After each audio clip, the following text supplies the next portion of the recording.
बिस्मिल्लाहिर्रहमानिर्रहीम। अस्सलाम वालेकुम। Welcome back to my channel. प्यारे व्यूवर्स, कैसे हैं आप सब? प्यारे व्यूवर्स, आज मैं लेकर आई हूँ फिश फ्राई की बहुत ही सिंपल और बहुत ही मज़ेदार रेसिपी। इवन जो बिगनर हैं वो भी मेरी बहुत ही आसान रेसिपी को फॉलो करते हुए बहुत ही डिलीशियस और प्रोफेशनल फिश फ्राई कर सकेंगे। मैरिनेट से लेकर फ्राइंग तक कंप्लीट बताऊंगी। ना तो आपकी फिश में स्मेल आएगी कच्चेपन की, ना ही फिश अंदर से कच्ची रहेगी और ना ही फिश टूटेगी। चलिए जल्दी से फिर इसको बनाना स्टार्ट करते हैं। इससे पहले अगर मेरे आप चैनल पर नए हैं तो प्लीज मेरे चैनल को सब्सक्राइब करें और साथ ही बेल आइकन के बटन को भी दबा लें ताकि मेरी हर नई आने वाली वीडियो का नोटिफिकेशन आप लोगों को सबसे पहले मिल सके। मैंने 2 केजी फिश ली है जिसको मैंने दुकानदार से ही नमक और अजवाइन लगवा लिया था। अब इसे अच्छे से वॉश कर लेती हूँ। अब इसको मैरिनेट करते हैं। सबसे पहले इसे खुले बर्तन में डाल लेती हूँ और फिर इस पर 1.5 चम्मच लहसुन अदरक की पेस्ट लगाती हूँ। फिश फ्राई मसाला का 1 पैकेट लगाती हूँ।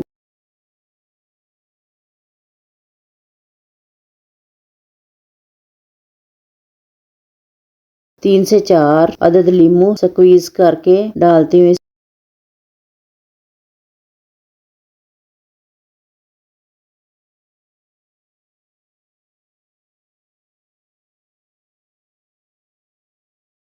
अब इसे अच्छे से मिक्स करती हूँ और ओवरनाइट के लिए इसको मैरिनेट करके फ्रिज में रख देती हूँ। जितना ज्यादा टाइम के लिए इसको मैरिनेट किया जाएगा मसाले इतने ही मछली के अंदर तक चले जाते हैं और मछली के टेस्ट को लाजवाब बना देते हैं। अगर आपके पास टाइम कम है तो आप 3 से 4 घंटे के लिए भी रख सकते हैं। अच्छे से ये मैरिनेट हो गई है। अब इसको फ्राई करती हूँ। ऑयल मैंने अच्छे से गर्म कर लिया है। अब इसमें फिश डालती हूँ। 2 मिनट एक साइड से फ्राई हो जाए तो फिर इसकी साइड चेंज करती हूँ। इस तरह अल्ट पल्ट करके इसको फ्राई कर लेना है। मैं इसको सिंपल ही फ्राई कर रही हूँ। अगर आप इसे बेसन की कोटिंग करना चाहते हैं तो आप कर सकते हैं। फिश हमारी फ्राई हो गई है, देखिए माशाल्लाह।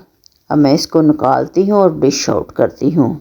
माशाल्लाह ये हमारे फिश की फाइनल लुक। अगर आपको मेरी ये बेहद आसान सी रेसिपी अच्छी लगी हो तो इसको लाइक करें, शेयर करें, मेरे चैनल को सब्सक्राइब करें। खुश रहें और खुशियाँ बांटें। जज़ाकल्लाह खैर। अल्लाह हाफिज़।